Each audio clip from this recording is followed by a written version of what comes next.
Os quiero dar las gracias, aunque lo he ido diciendo ya de manera individual, a todos los amigos que estáis aquí, que habéis venido a esta charla presentación. A pesar de las lluvias que hay en Madrid, os estoy muy agradecido porque cuando uno presenta un libro, para ese escritor es algo muy importante. Y entonces, al ser algo muy importante, le gusta compartirlo con los amigos de hace tanto tiempo, desde la niñez, desde la juventud y desde ahora. Por eso os doy las gracias de verdad porque estéis acompañándome aquí en este espacio Dickinson, que me parece además muy, muy agradable, muy atractivo y muy acogedor.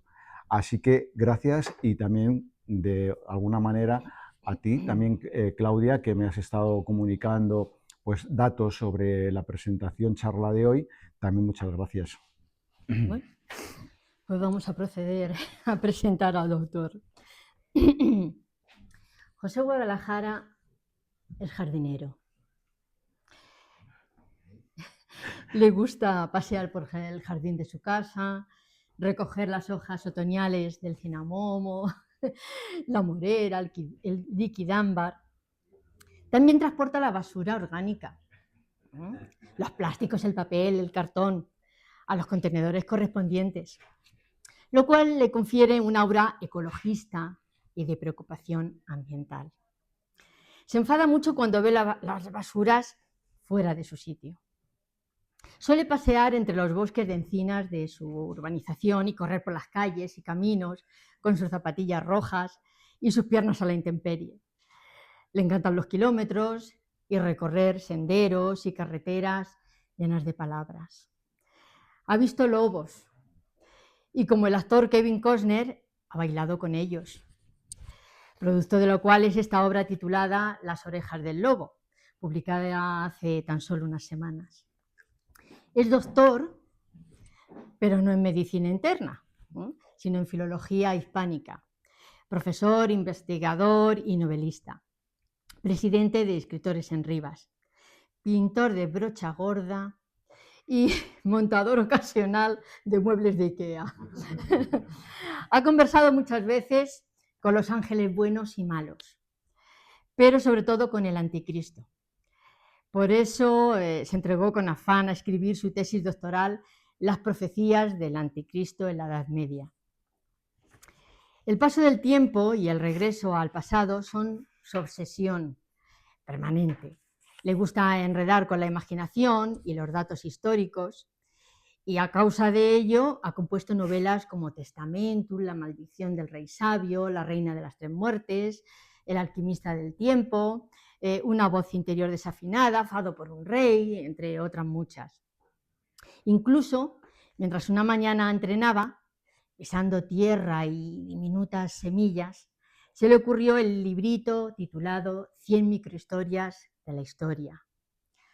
Ahora lleva meses conversando con lobos y, debido a su desvelo y entusiasmo con este tema, lo tenemos hoy aquí en este espacio Dickinson tan acogedor para que nos enseñe sus garras, sus colmillos y aullidos.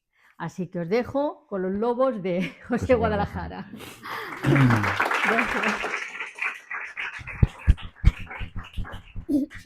Bien, como podéis comprobar, pues un currículum muy polifacético que toca diversos aspectos de mi biografía, porque los escritores, lo sabéis mucho, no solo somos escritores, somos también otras cosas de todo lo que nos cubre y nos toca en la existencia. Quiero empezar con unas palabras que probablemente muchos conozcáis. Son del Quijote. Y son palabras que Don Quijote dirige a Sancho. Las habréis oído probablemente, pero me vienen muy bien para empezar esta charla sobre libros. La libertad, Sancho, es uno de los más preciosos dones que a los hombres dieron los cielos. Con ella no pueden igualarse los tesoros que encierra la tierra ni el mar encubre. Por la libertad, así como por la honra, se puede y debe aventurar la vida. Esta libertad a la que se refiere Cervantes, que estuvo preso 5 años en Argel, es la libertad de todos, la que todos debemos gozar y la que todos debemos tener en nuestra vida. Hay otra libertad que tiene que ver con esta, pero es la libertad de expresión, la libertad de poder decir aquello que queremos decir. A esa libertad de expresión por la que se ha luchado mucho a lo largo de toda la historia, ya desde los griegos, por ejemplo, se hablaba de la parresía. La parresía era el poder hablar libremente sin que nadie se te echara encima. Los romanos lo denominaban la libertas ex orare, la libertad también de hablar. Bueno, esta libertad de hablar siempre ha tenido su punto conflictivo a lo largo de la historia. Por ejemplo, se ha tratado de condensar y de establecer, de legalizar esa libertad de expresión dentro de los derechos del ser humano. Ya, por ejemplo, la Revolución Francesa de 1789, en su Constitución se habla de la libertad de expresión. También en el año 1948, en la Declaración Universal de los Derechos Humanos, tenemos esa libertad de expresión con esa importancia. Y, por supuesto, la Constitución española, en el artículo 20, se habla de libertad de expresión, libertad de información, libertad de cátedra y libertad de creación. Libertad de expresión. Yo voy a hablar de la libertad de expresión en los libros a lo largo de la historia. Y voy a señalar que hay libros cerrados. Libros cerrados que, sin embargo, tienen agujeros. Fijaos en la imagen. Libros cerrados con agujeros. Y a través de esos agujeros podemos mirar, podemos contemplar una historia llena de gusanos. Libro cerrado, agujeros, miramos a través de los agujeros y podemos ver gusanos dentro de ese libro. ¿Qué hacen esos gusanos o qué han hecho muchas veces? Pues han devorado sus páginas para destruir su contenido. Son los libros cerrados. ¿A qué libros me estoy refiriendo? A libros que no han sido publicados porque no se ha permitido su publicación. A libros que han sido prohibidos. A libros que han sido censurados. A libros que han sido quemados. A libros que no se han publicado, como he dicho al principio, y de los que hoy no tenemos noticia. Aparte de los libros que, para evitar precisamente los peligros que los han rodeado, se escondieron en algún momento concreto de la historia. De todo esto voy a hablar, pero quiero también establecer una especie de una paradoja. Una paradoja, sabéis que es como algo que parece una cosa y luego es otra, como lo que decía Teresa de Jesús: vivo sin vivir en mí y tal alta vida espero. Ahora viene la paradoja, que muero porque no muero. Eso es una paradoja, claro. Bueno, pues una paradoja es también lo que voy a señalar yo. Los libros son armas, fijaos en ello, pero las armas no son libros. Los libros son armas, pero las armas no son libros. Es una paradoja, pero al mismo tiempo es una contradicción, como vamos a ver. ¿Por qué los libros son armas y a qué nos lleva el significado de armas y libros? Las armas inmediatamente nos hacen pensar en algo violento, en algo que hace daño, en algo que destruye. Los libros, por el contrario, nos transmiten probablemente sosiego, sabiduría, entretenimiento. Fijaos un poco lo que acabo de decir anteriormente, los libros son armas. Pero es cierto que a veces estas dos variables se pueden confundir y no son tal como parece, porque las cosas a veces son muy relativas. Los libros son armas, pero las armas no son libros. Es que a veces las armas tienen también una función lúdica, como por ejemplo alguien que tira al arco. Ahí no tiene ningún aspecto violento esta arma. Un cuchillo, cuando estamos pelando una manzana, tampoco encontramos esa función violenta. Entonces, eso que he dicho hace un momento de las armas son siempre violentas, destructoras, no siempre es así.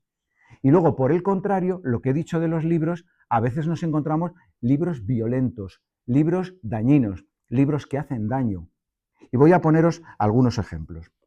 Por ejemplo, el libro rojo de Mao, que fue publicado en el año 1964. Un libro que tiene que ver con la revolución cultural china. Una revolución que llegó prácticamente hasta el año 1966, si no recuerdo mal, creo que es el 66, desde el año 62. 62, no sé si 66, 69, estoy ahora un poco dudoso con las fechas. Bueno, este libro rojo de Mao, el 95% de la población lo tenía en su poder. Y hay fotografías en la Plaza Roja de China que están todos con el libro rojo aireándolo. Pero fue un libro que llevó a la destrucción, un libro que hizo cometer asesinatos, actos de canibalismo, un libro que trataba de anular todo aquello que no estaba en relación o en consonancia con la ideología comunista de Mao. Es decir, fue un libro perjudicial en este sentido, porque hizo además que todos los demás libros que no estaban en consonancia con esta ideología se quemaran en piras públicas, que se asaltara, por ejemplo, el cementerio de Confucio, que se hicieran, como he dicho antes, actos de canibalismo, matanzas indiscriminadas. Es decir, es un libro que es un arma. Otro libro que es un arma es el Mein Kampf de Hitler. Bueno, el libro anterior, el libro rojo, tuvo una tirada aproximada de 900 millones de ejemplares. El 95% de la población china lo tenía como su catecismo. El Mein Kampf de Hitler, que se publicó en el año 1925, se hicieron ediciones en alemán hasta 12 millones de ejemplares. Una exageración. Hitler se convirtió en millonario con los derechos de autor de este libro. 12 millones de ejemplares. Y además, un dato curioso, antes del acceso del partido nazi, a los recién casados, a las parejas de recién casados, se les regalaba la Biblia. Después del ascenso del partido nazi, lo que se regalaba a los recién casados era el Mein Kampf. Hay fotos en las que aparece un retrato regalando este libro. Un libro que favorecía el racismo, la intolerancia, el fanatismo, el nacionalismo fanático, el extremismo y el militarismo extremo.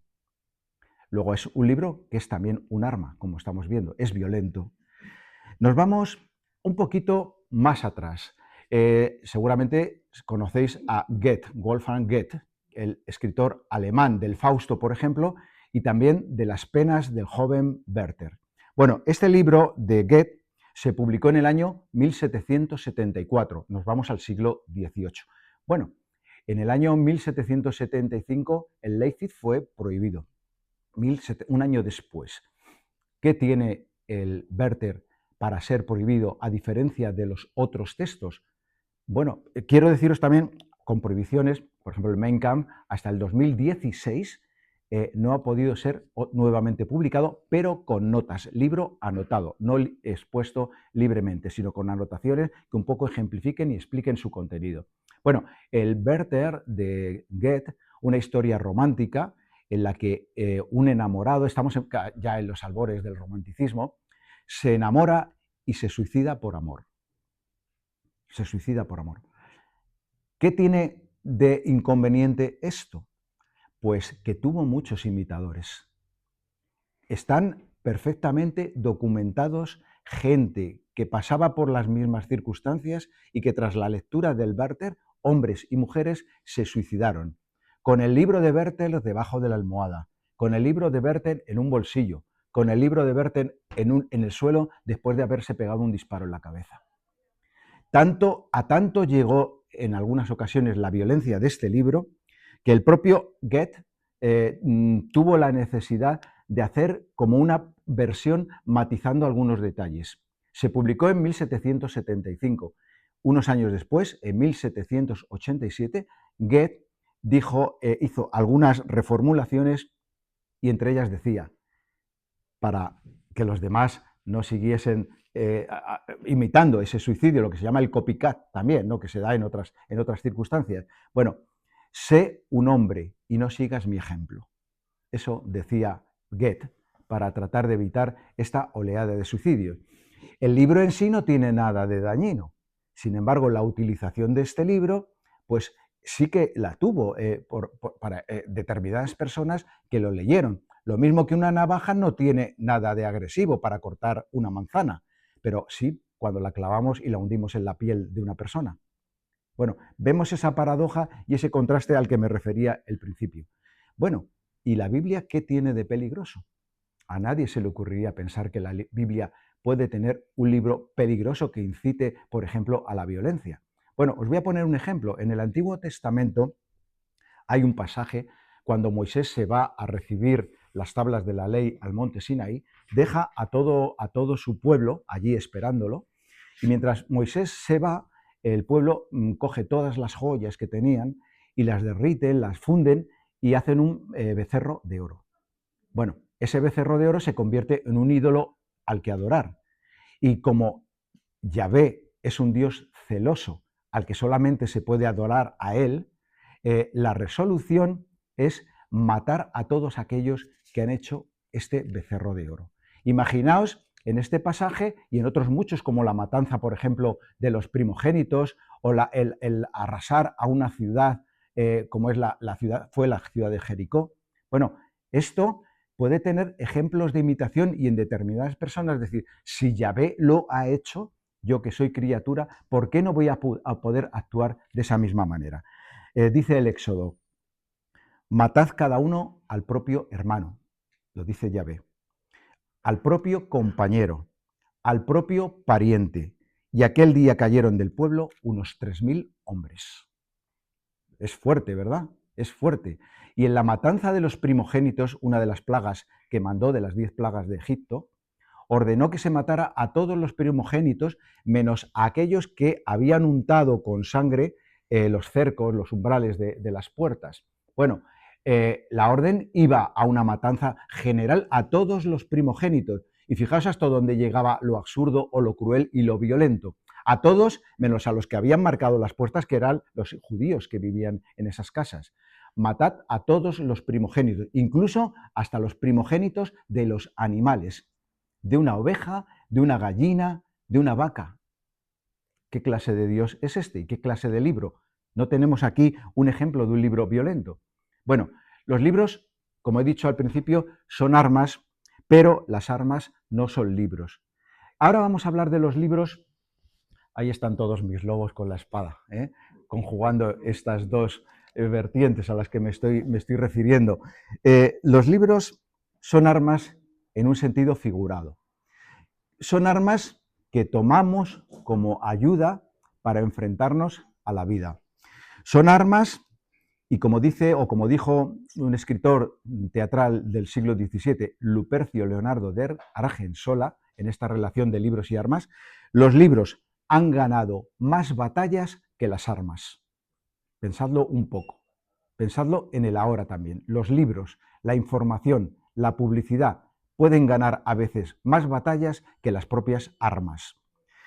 ¿Qué hacen de nosotros los libros? Pues forman nuestro espíritu crítico, nos entretienen. Yo creo que los libros, sobre todo los libros de literatura, las novelas, los poemas, nos tienen que entretener, pero luego tienen que formar nuestro espíritu crítico y nos tienen que hacer pensar, nos tienen que dar información, ser capaces muchas veces con lo que leemos de ir a los orígenes de las cosas. Preguntándonos y leyendo y sacando información, seguramente nos desprendemos de muchos inconvenientes y de muchos fanatismos que se encuentran en muchas personas. Pongo un ejemplo también. Ra es el dios de los egipcios. Creían en él todos los egipcios. ¿Quién cree en Ra ahora mismo? ¿Quién cree en Júpiter ahora mismo? Pongo unos ejemplos. Sí se creen en otros dioses, pero esos dioses, Ra, han pasado a la historia. Y sabemos quiénes eran, porque eran mitos y leyendas. Vamos a reflexionar un poco. No nos moveremos en el fondo en mitos y leyendas que creemos que son ciertas, como cuando nos decían, y nos lo creíamos a pies juntillas, que los Reyes Magos iban a venir una noche a traernos los juguetes. Y luego lo que nos cuentan, los que nos dicen, de lo que nos informan, nos va sacando de esos errores. Los libros nos llegan a penetrar los orígenes de las cosas, y cuando penetramos esos orígenes de las cosas, sentimos y nos llenamos de un espíritu crítico para valorar las cosas de verdad, con argumentos, no con la primera información que nos viene al paso. Por lo tanto, los libros nos transforman, nos conmueven. yo me hago una pregunta. José Guadalajara, que está aquí ahora sentado, ¿qué sería José Guadalajara si no hubiera leído libros? Toda mi vida ha estado en relación con los libros, con mi carrera, con mis estudios, con mi doctorado, con mis libros publicados, con mis artículos. Toda mi vida ha estado impregnada de los libros. Y esos libros, de ellos puedo decir que somos lo que leemos, pero también somos lo que no leemos. Lo que leemos de todo aquello que nos informamos y que nos recubre de valores y de enseñanzas. Pero los libros que no leemos son libros que nos perdemos y que no nos van a enseñar esos valores, esos conocimientos, o nos van a entretener de una forma que nos puede ser muy grata. Evidentemente no nos podemos pasar la vida leyendo para no dejarnos ningún libro sin leer, porque también somos lo que vivimos, ciertamente. Pero os hago una pregunta, que yo es la que me he hecho. ¿Sería yo el mismo si no hubiera leído libros? ¿Sería igual mi personalidad, mi carácter, mis amigos, mis amistades, mis relaciones sociales? Yo no estaría aquí hablando hoy, estaría en otro lugar. Por lo tanto, los libros nos conforman y nos configuran. Si me pongo a pensarlo, sé que han tenido una influencia enorme en mi vida. Y vosotros, como lectores, también lectores de cualquier tipo, de novelas, de ensayos científicos, de historia, de filosofía, de periódicos, os configuran, os van dando una forma de ser y de pensar, distinta al que no entra en el mundo de los libros. Este libro se titula Las orejas del lobo. Me ha parecido un título sugerente. Es un refrán, en cierta manera, y tiene su origen en un pastor o en un pastor que cuida el rebaño y que de repente ve las orejas del lobo a lo lejos porque se esconde, porque se oculta, para no ser percibido y entrar luego a realizar la matanza de las ovejas que más le convienen. Cuando hablamos de las orejas del lobo, es porque un peligro merodea o está cerca de nosotros. Sentimos un peligro inmediato, un peligro que nos puede venir de repente. Bueno, esos peligros relacionados con los libros son todos esos peligros que los libros han tenido a lo largo de la historia, porque a los libros se los ha censurado, se los ha prohibido, se los han quemado, se los ha ocultado y han estado siempre rodeados de peligros de una o de otra manera, dependiendo de las épocas históricas. Hoy mismo están rodeados de peligros en determinados países. ¿Quién puede leer libremente en Rusia determinados libros? ¿Quién puede leer en Corea del Norte determinados libros? ¿Quién lo puede hacer? Hay una censura importante, hasta en Estados Unidos. Luego me referiré un poco a algunos casos. Es decir, que los libros siempre se han visto sujetos a peligro y el escritor ha sentido cerca esos peligros en algún momento determinado y ha muerto por culpa de los libros y ha tenido que irse de su país por culpa de lo que ha escrito. Es decir, que el peligro lo ha acercado y le ha hecho morir o vivir de otra manera. Es decir, nos encontramos muy cercanos esos peligros que nos atenazan alrededor de estos libros. Bueno, siempre yo quisiera mencionar, por ejemplo, y recordar ahora el escrutinio que se hace en el Quijote cuando Don Quijote aparece derrotado. Mirad, aquí me veis en el Museo de Málaga. Estoy con este cuadro, que es un cuadro de José Carbonero, del siglo XIX, y es un cuadro que me gustó mucho. Y aquí me veis en una actitud de salvar libros que están tirando por la ventana. Me hizo mucha ilusión hacerme esta fotografía en el Museo de Málaga, que os lo recomiendo si vais por Málaga, el Museo Arqueológico de Málaga. Estuve también en el Museo Picasso, pero el Museo Picasso la verdad es que no lo recomiendo mucho, no me entusiasmó. En cambio, el Museo Arqueológico, con este cuadro y con otros cuadros y con toda la parte arqueológica, me encantó, me enamoró. Bueno, aquí hay una reproducción de esa escena del Quijote. ¿Os acordáis del escrutinio del Quijote? Lo que hace es que cuando Don Quijote llega apaleado a su casa, de su pueblo, que no sabemos muy bien cuál puede ser, se dice que podría ser Argamasilla de Alba, pero no está nada claro, pues llega apaleado, está en la cama y entonces quieren quitarle del medio todo aquello que ha podido perjudicarle, todos los libros de su biblioteca, que han podido secarle el cerebro y hacer que se quiera convertir en un caballero andante en busca de aventuras y de enamoramientos de Dulcinea del Toboso. Bueno, allí están el cura Pedro Pérez, maese Nicolás, el barbero, la sobrina, que me he dado cuenta que Don Quijote tenía una sobrina, por lo tanto tenía un hermano, y quiero escribir algo próximamente sobre el hermano de Don Quijote, de Alonso Quijano, porque no era hijo único, tenía un hermano porque tenía una sobrina. Y luego el ama. Bueno, pues se dedican a entrar en la biblioteca de Don Quijote y a empezar allí a mirar todos los libros que hay. Este es el Amadís de Gaula, es un buen libro de caballería, lo vamos a salvar, no lo vamos a quemar. Ahí han hecho una hoguera en el patio, desde la ventana, ¿veis? Se van arrojando todos los libros. Bueno, viene, por ejemplo, el Amadís de Grecia, al fuego con él. Viene, por ejemplo, el Palmerín de Inglaterra, al fuego con él. Bueno, vienen una serie de libros de caballería generalmente, aunque hay también de otros géneros, que van a la hoguera. Bueno, esto que veis, pues es simplemente un escrutinio literario. Libros que pueden ser considerados buenos, libros que pueden ser considerados malos, pero depende de quién, del criterio del cura, que es el que está allí poniendo y diciendo, y los otros tirando, ejecutando. Fijaos, un criterio literario, este no porque este es bueno, este no porque es malo, etcétera, etcétera, o este sí. Bueno, ¿qué es lo que está reflejando también en el fondo este escrutinio literario? Lo que hacía la Inquisición. La Inquisición hacía lo mismo, prohibía, censuraba libros que no se podían leer. Y por eso, después de que los reyes católicos en el año 1502 impusieran la censura previa, reyes católicos 1502 imponen la censura previa, había habido también otros intentos por parte de algunos papas, Alejandro VI, por ejemplo, etcétera, etcétera, ha habido muchos intentos de reprimir, de censurar los libros antes de que salieran publicados. También lo hizo Felipe II más adelante, después de los Reyes Católicos, en el año 1558.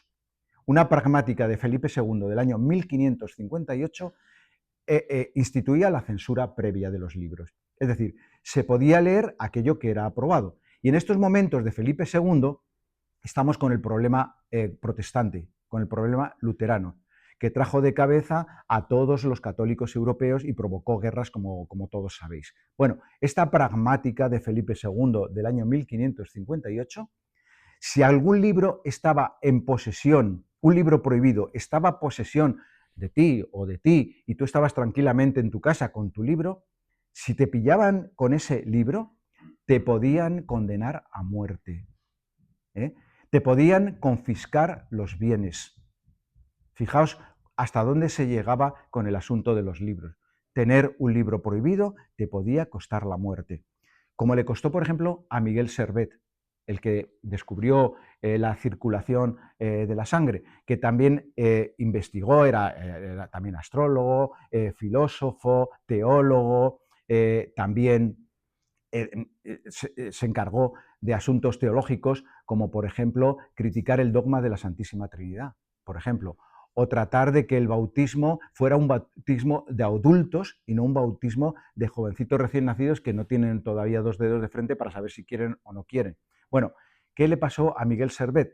Lo tuvieron preso, lo capturaron los calvinistas de Ginebra, estuvo preso, si no recuerdo mal, 7 u 8 años, en terribles condiciones, se le condenó luego a morir en la hoguera y todos sus libros con él, como por ejemplo el más famoso, La Restitución del Cristianismo, todos sus libros con él, en cadenas colgados, los quemaron. Le quemaron vivo a Miguel Servet, desnudo en Ginebra, con todos sus libros abrasándose, simplemente por tener otra forma de pensar, otra forma de decir. Es terrible que porque digas una cosa te quemen, porque escribas algo también te quemen, o te quiten los bienes, o te marquen con un dedo. Pero esto pasaba. Por ejemplo, en el año hay varios índices de libros prohibidos. Por ejemplo, en España el primer índice va por un lado y la Inquisición papal va por otro. Hay 2 índices, el de la Inquisición española y el de la Inquisición romana. El índice de la Inquisición española tuvo 9 índices. Mirad los años. 1551, el primer índice, siglo XVI. 1790, siglo XVIII, último índice, de Rubín de Ceballos, es el inquisidor por esa época. Fijaos, 9 índices en todo este montón de años. Se suprimió el índice en el año 1790, cuando se publica el último índice, pero eso no significaba que los libros ya se pudieran publicar y leer libremente, porque salían edictos prohibiéndolos, salían sentencias, salían condenas, y uno, aunque el índice ya no se publicara, sin embargo todavía tenía que someterse a determinadas censuras.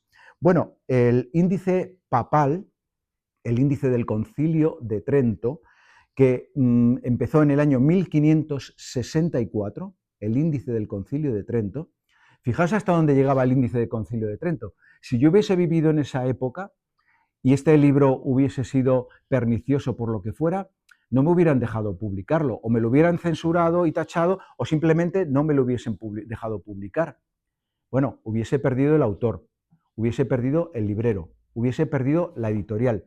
Fijaos la cantidad de perjuicios que hay detrás de las prohibiciones. Muchos libreros, cuando se prohibía determinado libro o determinados editores, se tenían que quedar con todo, como si ahora prohibieran todos los libros que tenemos aquí. ¿Qué hace la librería Dickinson si no los puede sacar, si no los puede vender? ¿Qué hizo el índice del Concilio de Trento? En sus primeras, sobre todo a lo largo de sus primeras versiones y luego también a lo largo de todo el tiempo. A veces era un índice que no solamente prohibía libros, sino que prohibía autores. Si yo es que escribo este libro y es herético, a mí me condenaban por este libro, pero me condenaban también si escribía después el cuento de Caperucita Roja, o un cuento infantil, o un libro de horticultura. Me quitaban de medio para siempre. Fijaos lo duro que era. Un autor condenado a no escribir nunca. Pero también se condenaron a editores, a editoriales. En el primer índice de la Inquisición, no solamente hay autores, hay editores, hay editoriales, entonces no se llamaban editoriales, que también fueron prohibidas y no podían publicar ningún libro. Eso era la ruina económica para muchas familias, un perjuicio enorme, simplemente porque las ideas no compaginaban con las ideas imperantes, simplemente porque decías algo contrario, en este caso, a la religión, a la moral católica imperante. No podías hablar. A Miguel Servet lo queman, a Giordano Bruno también lo queman. Y para que no dijese nada mientras estaba en el palo para ser quemado, le pusieron en la lengua, se le ataron la lengua para que no pudiera hablar ni replicar absolutamente nada.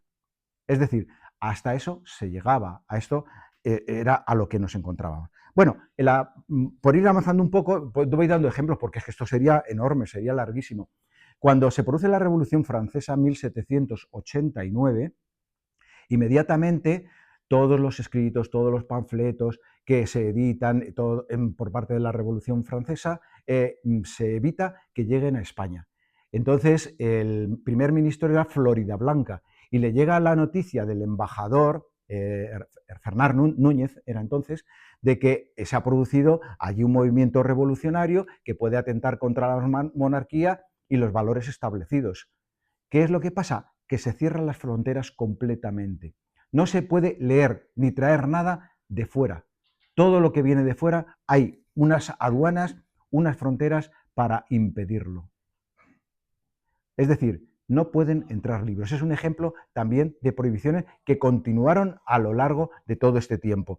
Luego, cuando llega las Cortes de Cádiz, la Constitución, esto se abre la mano, la libertad de prensa, la supresión de la Inquisición. Cuando se termina esto, vuelve otra vez la Inquisición, porque la Inquisición en España, hasta el año 1834, un año después de muerto el rey Fernando VII, no se suprime.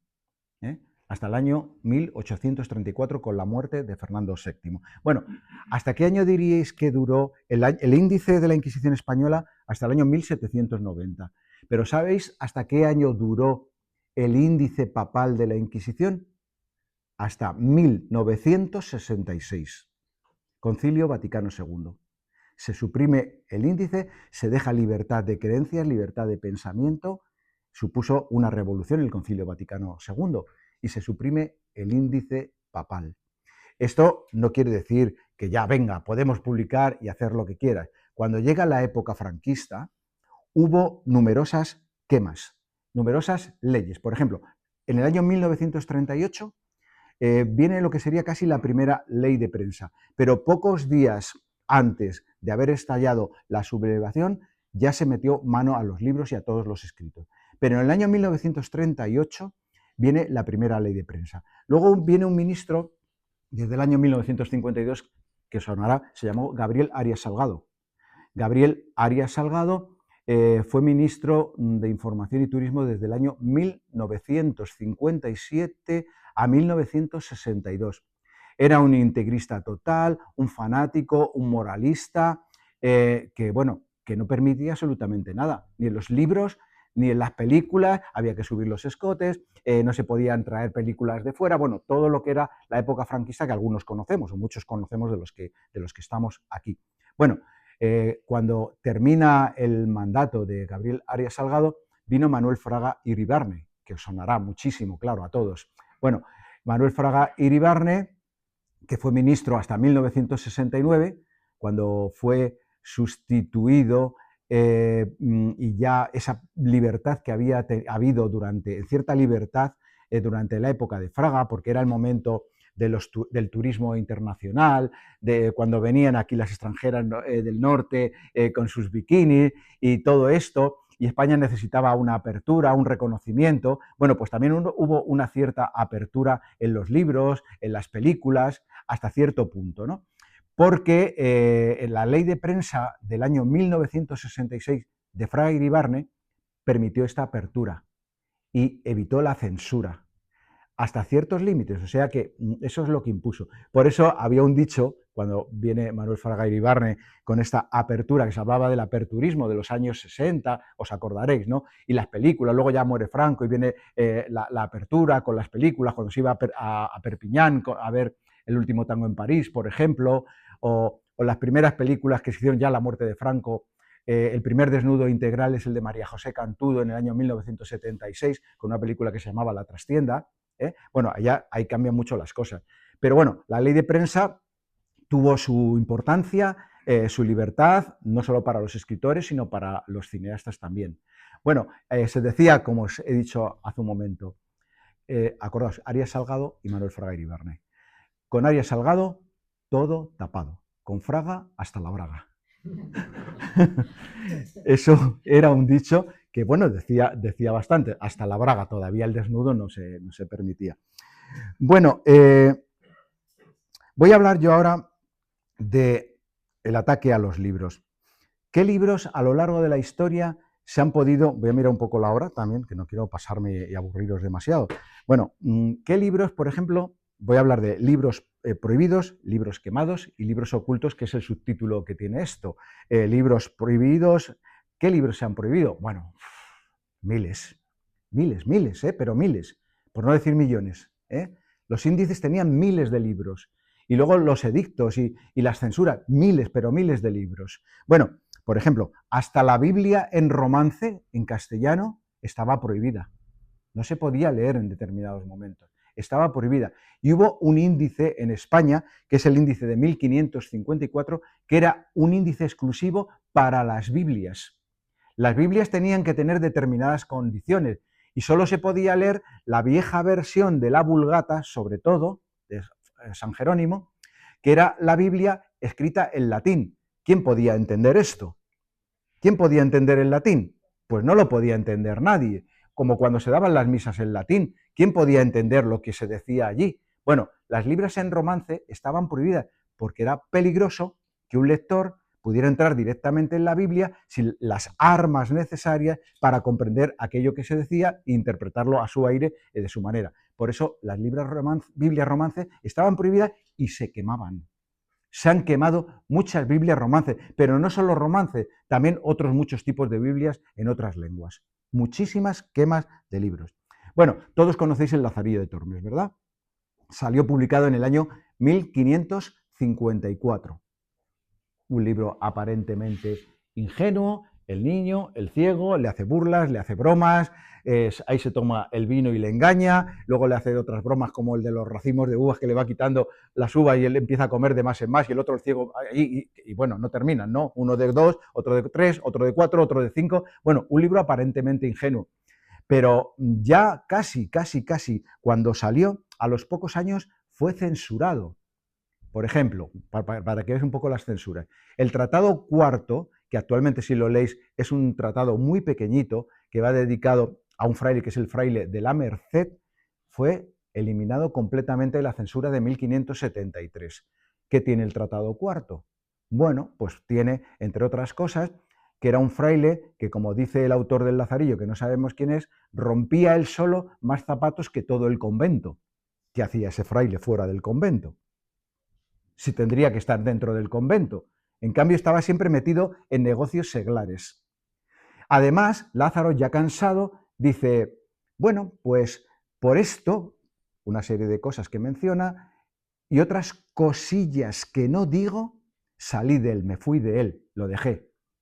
Eso de cosillas se ha interpretado, o se puede interpretar, como es que Fraile de la Merced estaba abusando sexualmente de Lázaro. Pero lo dice de una forma oculta y escondida. Otras cosillas que no digo. Los críticos que han estudiado el Lazarillo de Tormes se han referido a esta posibilidad.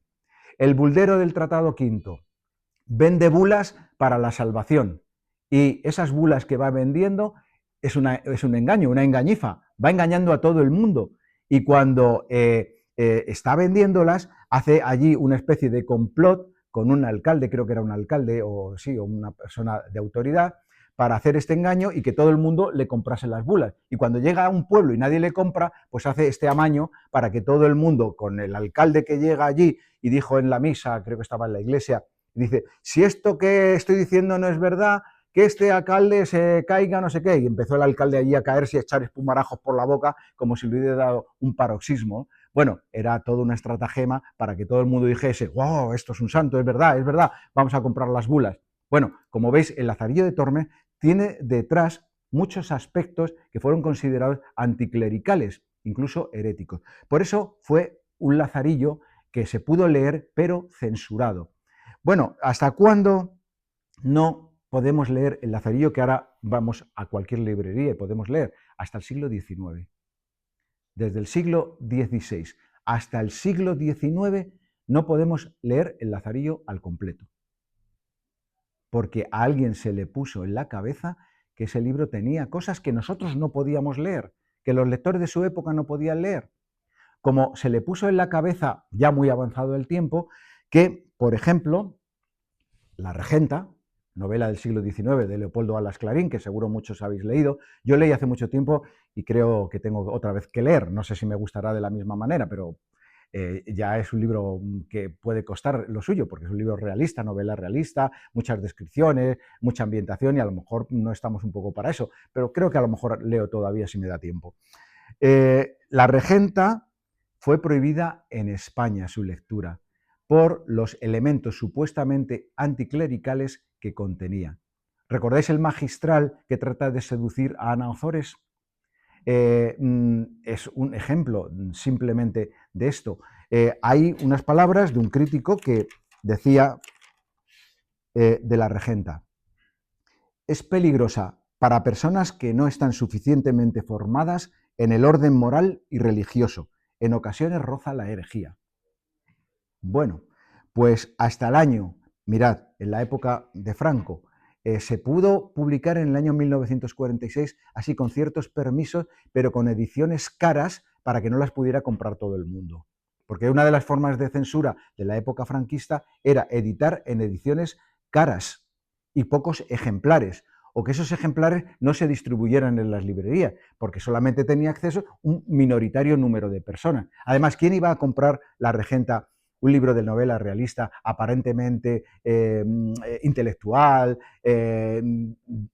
probablemente de difícil lectura? ¿Quién iba a comprar esto? Bueno, pues hacían ediciones caras de lujo para que todavía lo comprase menos gente.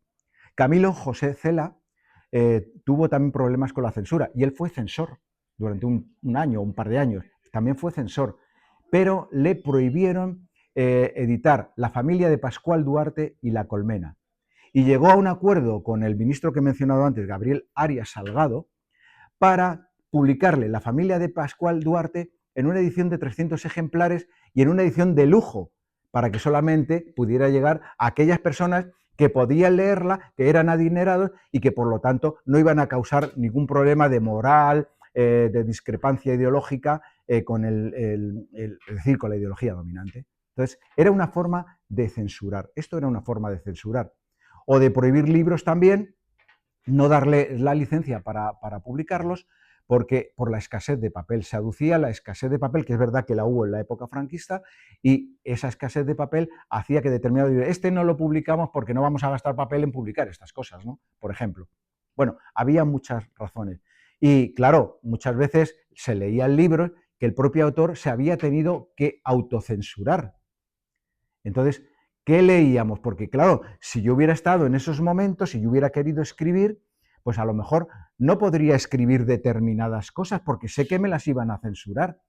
Y entonces, si quería estar de acuerdo con el régimen, yo tenía que escribir aquello que le pudiera gustar a los ideólogos de entonces, porque si no, no me lo iban a publicar, incluso iba a tener problemas con ello. Entonces, una forma de censura que funcionaba era la autocensura. Es decir, el propio autor se tenía que autocensurar. Bueno, yo creo que incluso los autores hoy en día también se autocensuran de alguna manera, porque hay cosas que a lo mejor determinadas palabras que yo no utilizaría porque no me suenan bien a mí, porque no sé que no le van a caer bien al gusto del público y entonces prefiero decirlo de otra manera a decirlo de esa. Entonces, la autocensura en cierto modo funciona. Pero claro, la autocensura de contenidos, una es la autocensura de expresión, de estilo, pero otra, la autocensura de contenidos. Que yo no pueda decir determinadas cosas, pues es triste. Y sabéis que en determinados países no se pueden decir determinadas cosas ni publicar. ¿Qué le pasó? Vamos a pasar a Salman Rushdie, los versos satánicos. En el año 2022, después de estar viviendo una vida que todavía sigue viviendo, oculta, retirada, con guardaespaldas, estuvieron a punto de matarlo por escribir los versos satánicos. ¿Qué pasaba con los versos satánicos? Que afectaron a las ideas religiosas del Islam. Y entonces el Ayatollah Khomeini proclamó una fatwa de persecución a muerte de este escritor porque supuestamente había ofendido, había blasfemado contra el Islam. Todavía hoy se oculta y de aquel atentado perdió un ojo, como sabéis, y tuvo otras secuelas. Es decir, que los libros son peligrosos para los escritores. Fue peligroso para Salman Rushdie. Pero, ¿y Harry Potter? Pero si es ingenuo, si es infantil. Bueno, pues en determinadas escuelas cristianas evangélicas de Estados Unidos, en Arabia Saudí también, Harry Potter se ha prohibido en algunas ocasiones. ¿Por qué? Porque hacía uso de la magia. Y la gente se podía creer que la magia era efectiva y podías con magia